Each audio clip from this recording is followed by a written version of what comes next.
Though I have to say goodbye, remember me. Don't let me make you cry, for even if I'm far away, I hold you in my heart. I sing a secret song to you each night we are apart. Remember me. Though I have to travel far, remember me. Each time you hear a sad guitar, know that I'm with you the only way that I can be, until you're in my arms again. Remember me.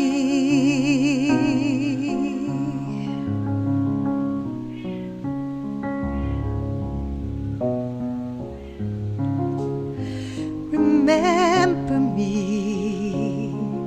Though I have to say goodbye, remember me.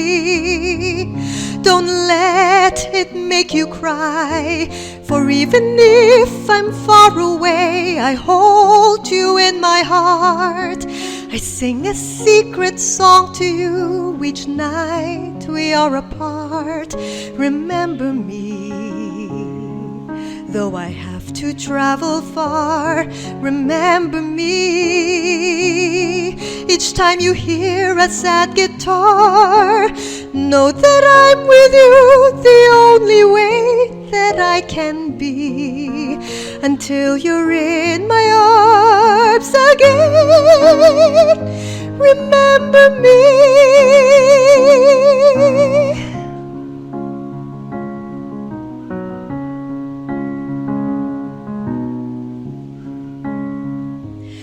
Remember me.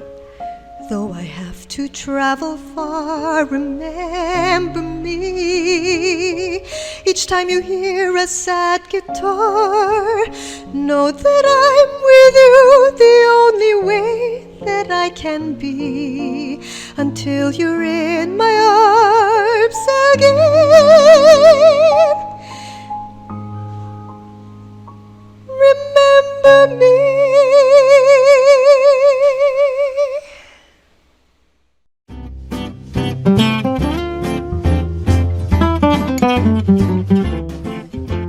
Hi guys, welcome back. I'm so happy today because it's been a while since all three hosts have gone together. So in the past couple of episodes, we've shown our individual topics, and I'm sure you had fun with that. But now we're back, so it's so good to see you guys again. Thank you for being here again, Kuya Anton and Nina. So today, of course, we'll be here with another outstanding guest. He's an artist, of course. Some of you, or maybe most of you, may know him because he's had a lot of experience in this field. But before we introduce him to you guys, syempre, mabuhay and good evening. This is Sam, and I miss saying that. Good afternoon to everyone. This is Anton. Good morning, Chao An, and this is Nina. Yes. When I heard that we were going to have this guest on the show, it immediately reminded me of the past episodes that we've had, like with Ma'am Ana Piquero, Sir Edward Santelices, and Sir Lester Delgado. My gosh, these were very fantastic people.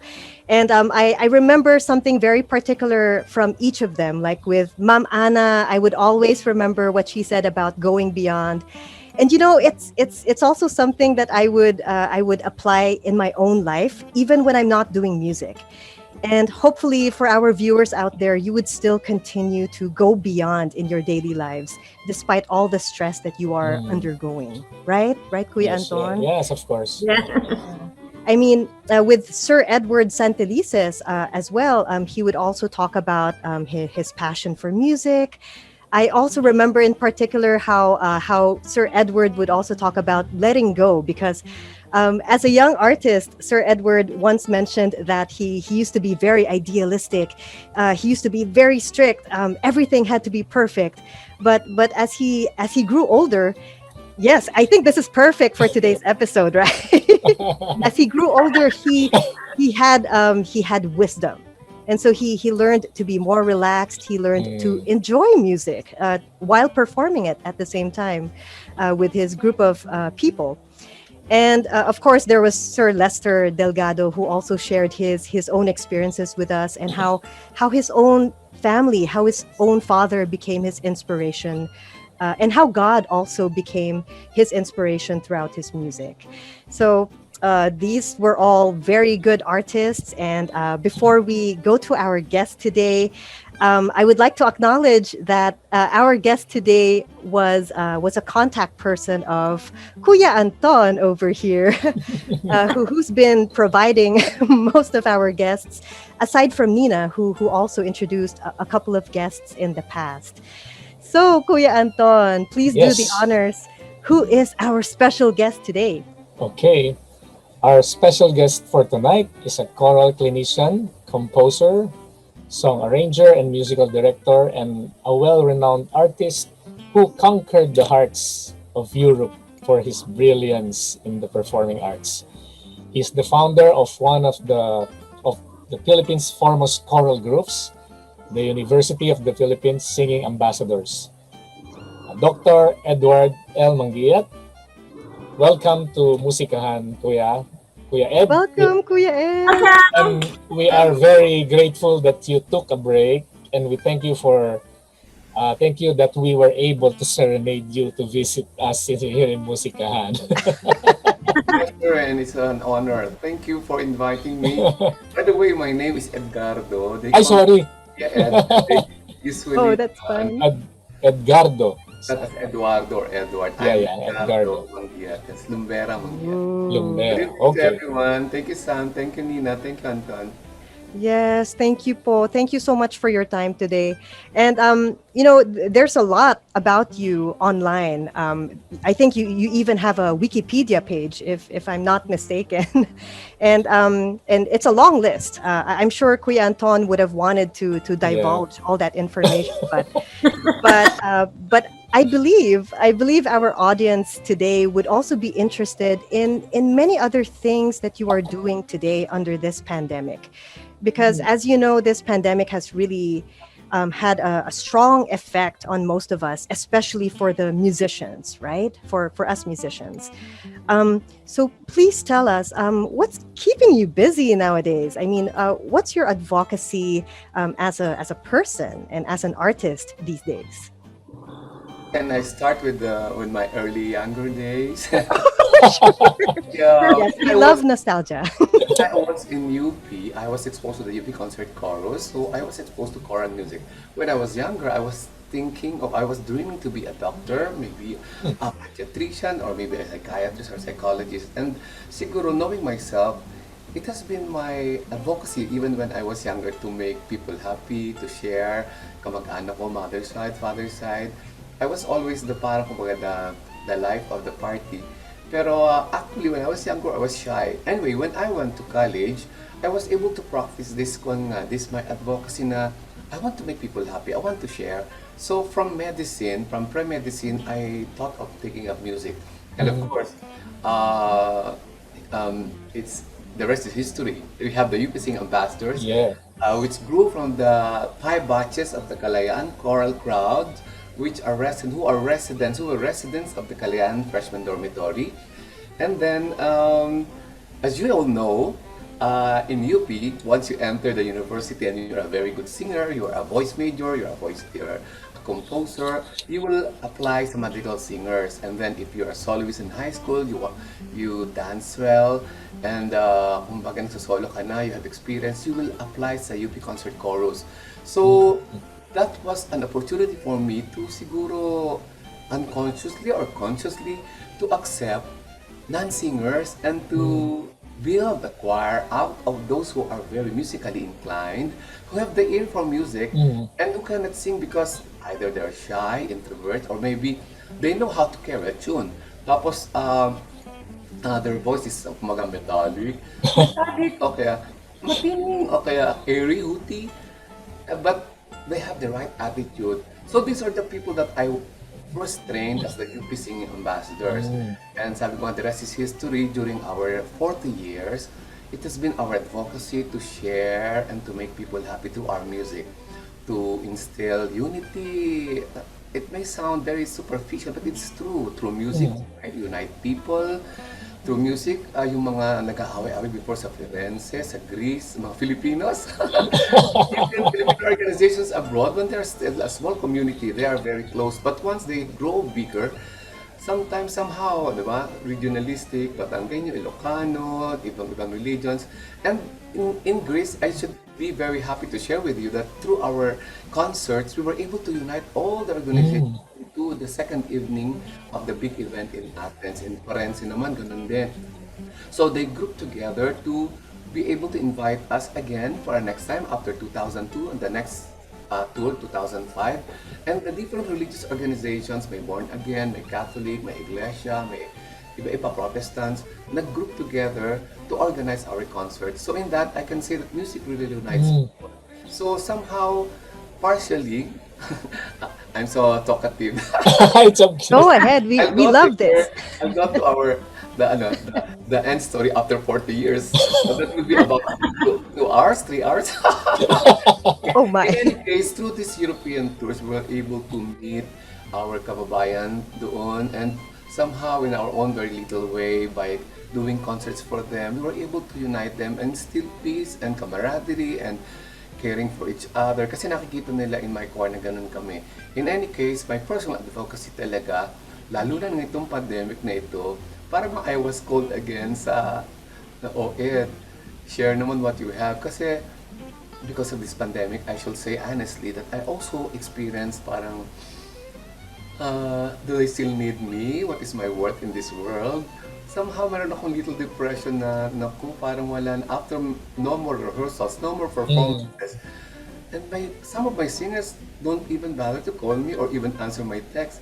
So, accidentally, because I was selling a leche plan to be able to raise some fund for my maintenance medicine, one very close friend offered na, ay Ed, why don't you teach me how to sing? I could play the piano, I could play the guitar, I could play drums, but I want to learn how to sing. And somehow I was caught on the spot because she's a very close friend.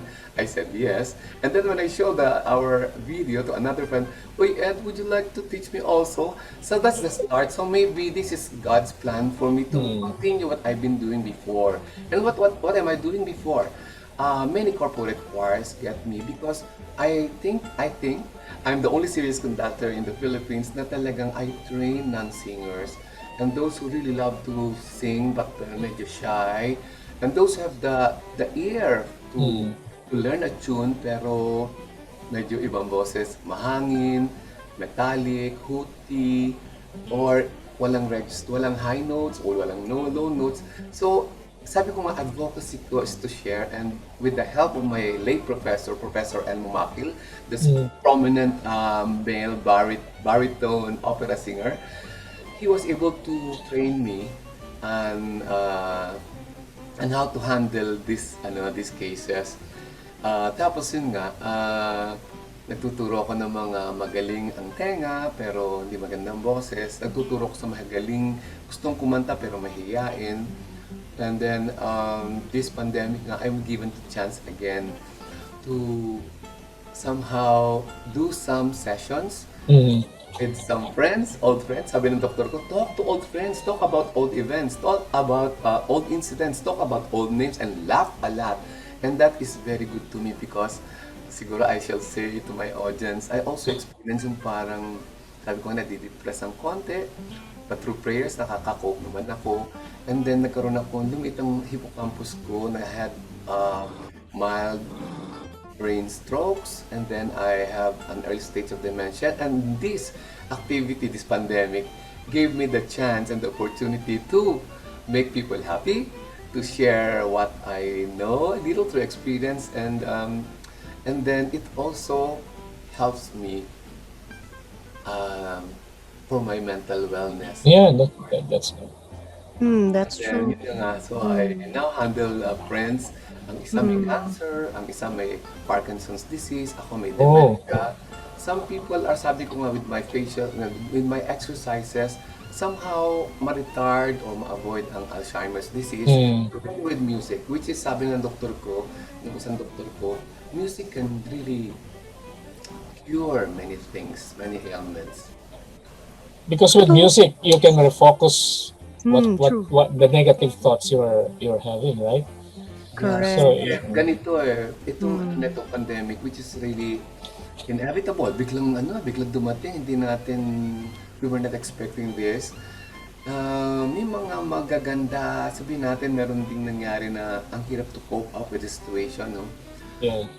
Yun nga, depression, parang nawala ng trabaho, some lost their jobs, and then, pero there are some good things that happened. Mm. Like, the family became more close. Yeah. But yung family ties at saka yung relationships na improve. And then, the things that you weren't able to do during the normal time, parang naka-makeup ka. Yeah. And then, ito nga sinasabi ko, dahil ganito sitwasyon natin, mentally, emotionally, psychologically, somehow I think yung music will help. I hope. That's true. So, Kuya Ed, I'm just curious. How are you giving these lessons to them? Is it face to face or is it online? It's online because face to face nga, it's of course we have to take care of ourselves and be more parang careful. Mm. I do it online and surprisingly, somehow they learn and there are little progress, big progress, depende per student. Mhm. I do facial exercises, I do sa noo, forehead, sa facial massage, lahat. I apply some techniques I learned from the McCloskey technique. I do exercises na para sa neck, sa shoulders, para sa dila, which are all very, very, very related to the brain wellness. And then after that, we do breathing exercises, then we do vocalizations, and in between, the very purpose of that session is not really the voice lesson, it's really the discussing old events. Then my doctors told me that, uy, if you discuss old events and old incidents and talk about old friends, the data is still there in your brain. If you talk about it, then you will activate these brain cells and it will help to reactivate your neurons. Yun, parang so sabi ko, wow, I think it's true. Because now I think I look better now. You look younger, Kuya. Yes. In August, no, Yeah. I look terrible. I look haggard. I look very unhappy. Pero alam mo, Right. teaching these people and the fulfillment that you get, the old friendships and old memories with these old friends, parang nakatulong. It helped in my psychological and emotional and mental wellness. Well, Thank you. that's good. You know, it's as they say, di ba, Kuya Ed? If you feel good inside, it will certainly show outside, right? So it Alam mo, really comes from within. Yeah, tama yun. Sabi ko sa kanila, even the mistakes that happen around you, try to laugh at it. Laugh at yourself. To forget. Think of little things that will make you laugh and laugh a lot. So, ganun ang ginagawa namin. May konti kaming chismisan, konting gossip, konting... Pero these are, high-key people na, and so I cannot show that in my YouTube channel. It's confidential. But it's funny and it's very, kumbaga, in between the vocalizations, my massage, my facial massage, my polishing the songs, we do a lot of talking and conversing. And hindi lang old stories. We also talk about updates about COVID, updates about kasi two of my students, if I may mention their names, are doctorate in psychology and neuroscience. Dr. Margie Holmes and Oh.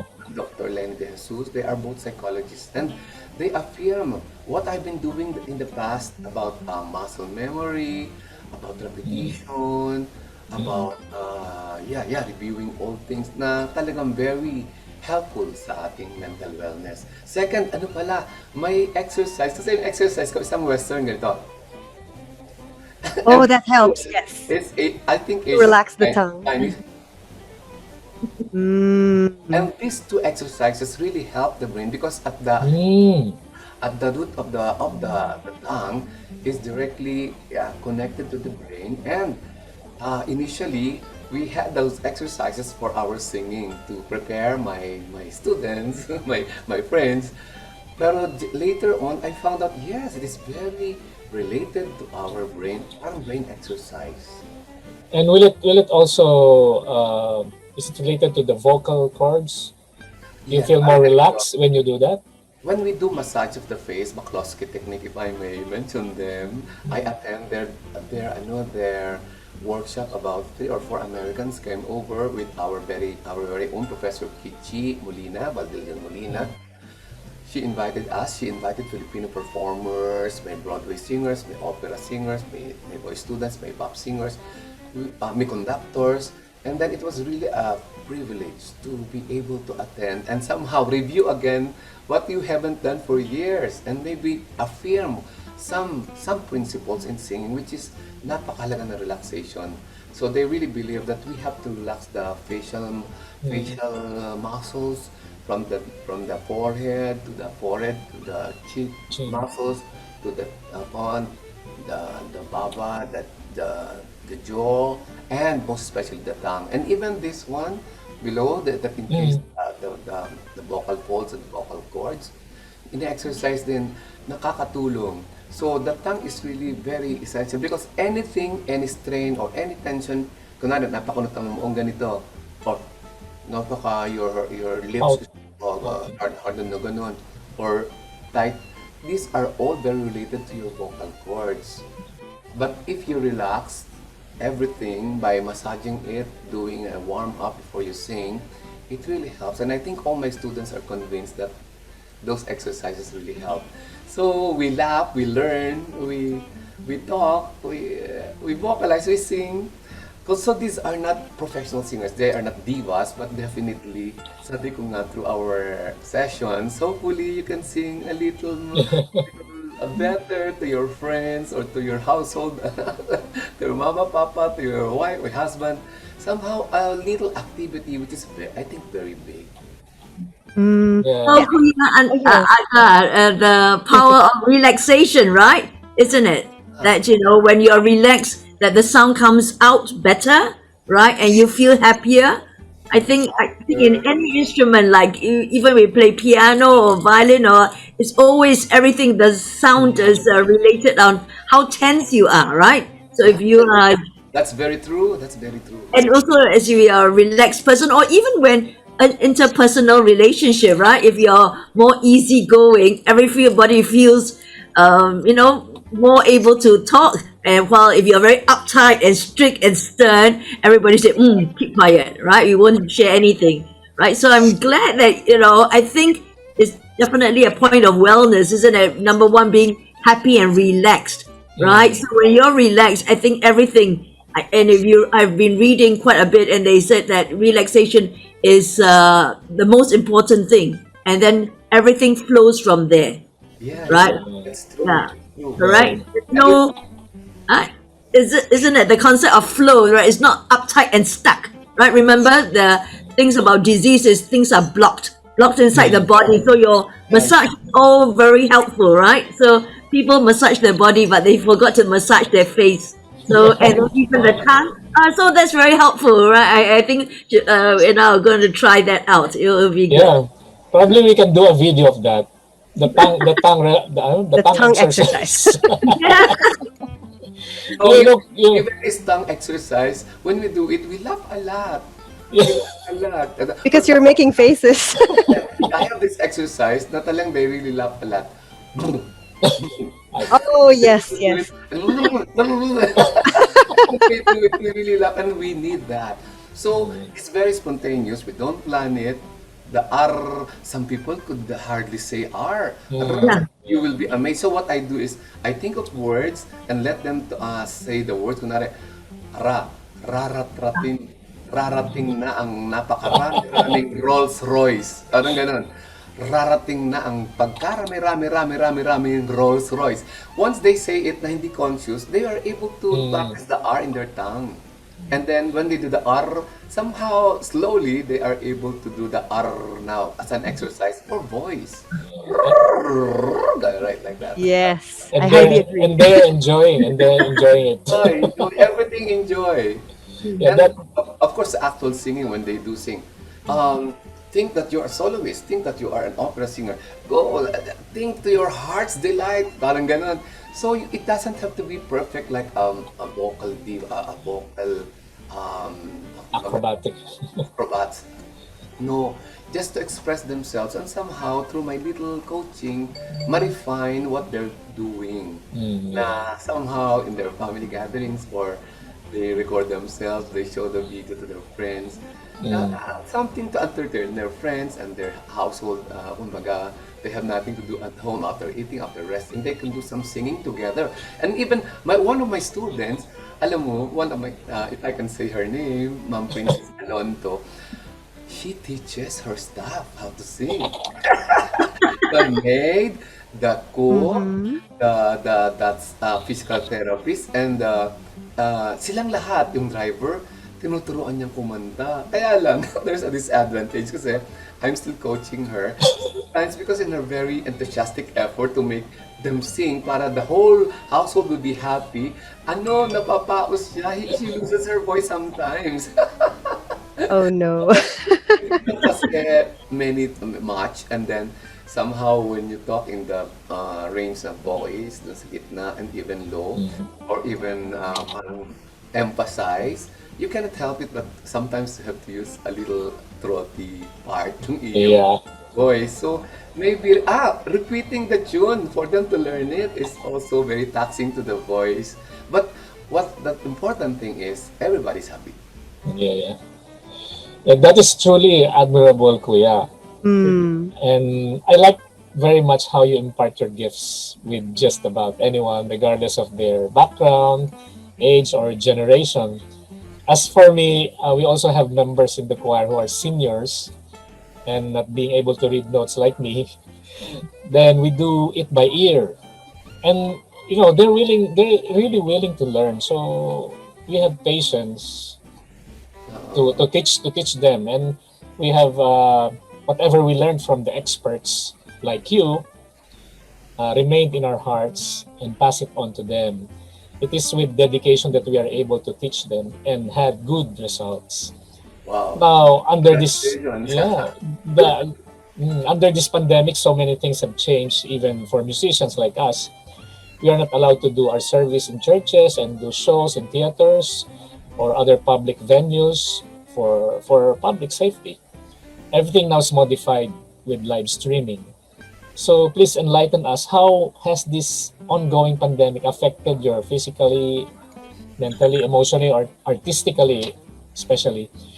And how are you coping with these so-called changes? Um, Because can I answer your question topic by topic? okay, sorry. We'll discuss naman what am I doing related to this. Physically, of course, Mm. I'm 62 and I really need to exercise. So what I lost is yung walking and Yeah. maybe while teaching, yung jumping and then being active physically. So I think nagkaroon ako ng I have this parang in my muscles in the legs and lumiit to get Oh. taller. And then of course I don't go out anymore. I don't get much sun, so I have vitamin D deficiency. And then so ngayon I try my best na even every other day, I have to be honest, every other day, sometimes hindi ko magawa, to do some home exercises to replace what I was doing. And then vitamin D, because medyo nag-get more stick now here, I don't go outside na. So at the balcony of my second floor, with the sun, kasi they say that the sun pala, by the way, if I can share with you, normally, pag baby, di ba, 6 o'clock to 8:30 is good sun. And then recently, I was able to read an article that the sun also between 11 and 1 is good, but do not make babad. Only a maximum of 15 minutes. But it is also very quick to transform our some nutrients in our body to be transformed to vitamin D. Means Okay. So that physically yun ang naapektuhan sa akin. And then sabihin natin mentally naman, somehow because of the, ay sorry, when there was pandemic, Sabi ko, wow, grand vacation. No rehearsals, no deadlines. Mm-hmm, So I mm-hmm. thought it was, no, it was very good for me because the past 20 or 30 years talaga my life is Mm. every day I do something. From rehearsals, performance, meetings, strategic planning, dinners, nagagalit, natutuwa, nagtuturo, recording, composing. Every day I see to it kasi na I make myself busy. Tapos, nung pandemic, syempre, of course, there are deadlines. Sometimes, talagang may tension pag malapit ng performance. When the performance is coming, approaching, we don't sleep anymore. Pero, nung pandemic, wow, vacation. So, I relaxed. March to April, May, June. By June, I felt something different. So, mentally parang akong nadidepress ng konti. I forget names, I forget words. And when my friend, my company here in the house, they are two now because they used to be seven. They used to be six, seven myself. Now they're three. Then when they talk, I could not understand them. Come on, Christine, could you repeat what you said? Jezer, again. I get confused and I could not understand. Do something is it alarmed me. So I have to do something. There's something wrong. So mentally parang ganun. And then emotionally nga parang nagkaroon ko ng konting depression. Parang and then what I did was through the help of my friends, I was able to have my complete laboratory, ECG, CT scan, ultrasound, X-ray, and then 5 doctors. And then, fortunately, yun nga, nalaman ko na may early stage akong dementia, meron akong hypothyroidism aside from diabetes, and my hippocampus got smaller, parang ganun. So, I lost siguro some of my brain cells. In any case, I was really affected, but I think many of us, not only in the Philippines, but around the world, were affected. So, it's up to us and how to cope with it.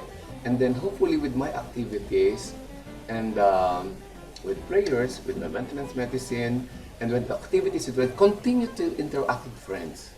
I think nakaka-cope now, I could cope up with, and then I return to my normal music activities, and then maybe next week, I'll start my sectional rehearsals with my UPC Oh, masters. We've been on vacation for about 1 year and 2 months. April, May, yes, 2 months.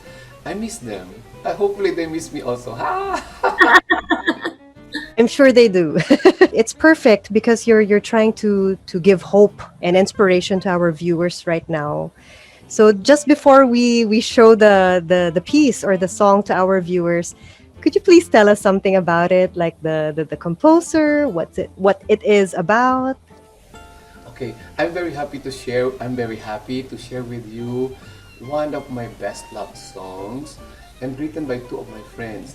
Written by our very good friend, composer, arranger, musician, singer, Mr. Arnel Dipano, and then talagang well arranged talaga ni Robert Delgado, another friend from the mm. singers.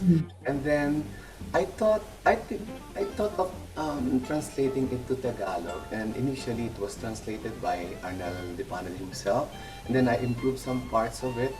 And the Tagalog version is rendered by the Singing Ambassadors for one event in UP. And I'm sharing this with you.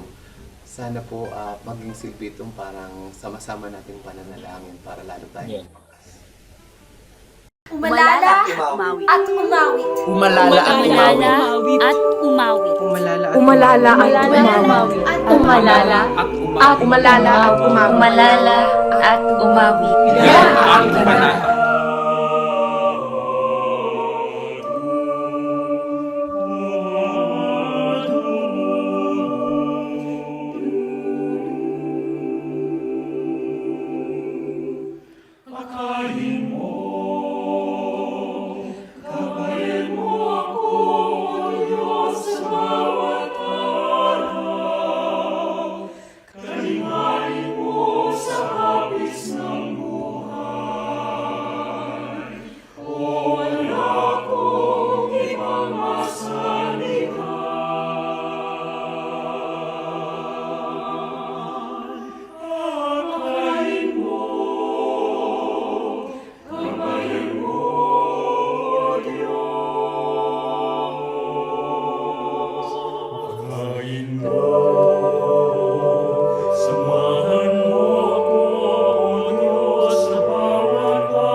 Sangmo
mich von der